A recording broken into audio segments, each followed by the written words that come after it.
Romans chapter 4 verses 18, KJV. In hope he believed against hope, that he should become the father of many nations.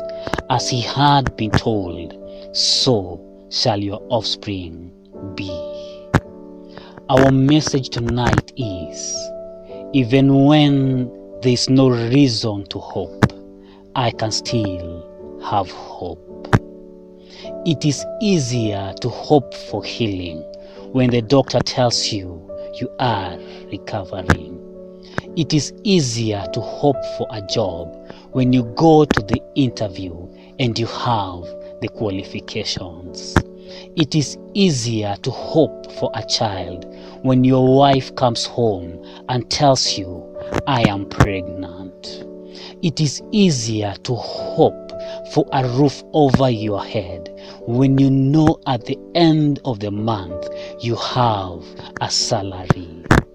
It is easier to hope for food when you know at the end of the day I have a wage.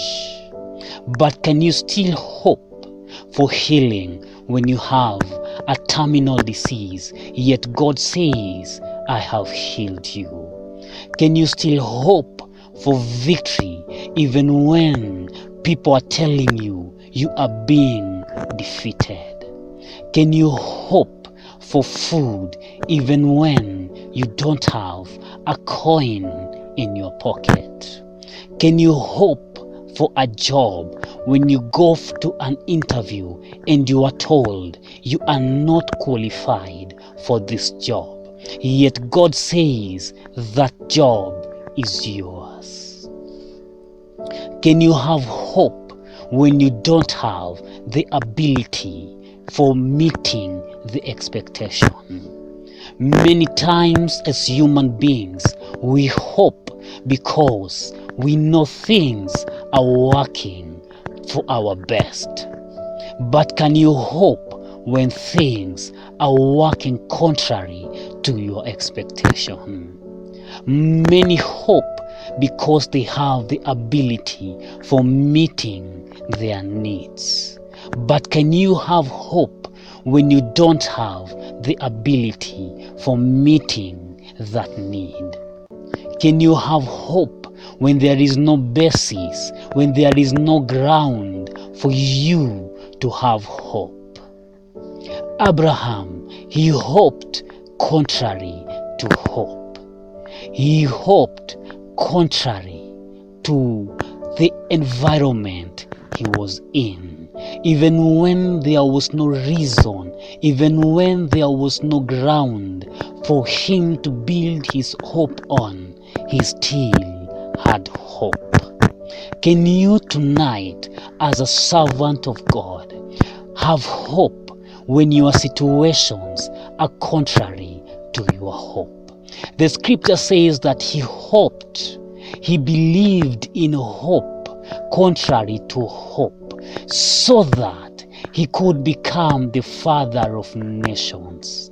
We hope for the things that God has assured us.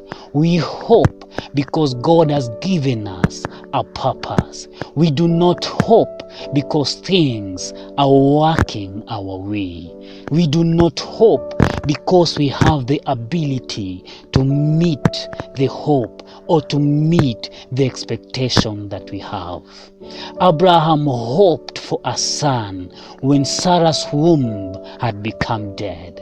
Abraham hoped for a child when Sarah could no longer conceive a child. Can you hope when your situation is proclaiming hopelessness? Can you hope when your situation is invalidating your reasons for hope? Our impossibilities are the incubator for us to have hope. Our difficulties should not invalidate our hope. Our ability to meet our needs should not validate our hope. What should give us hope is what God says.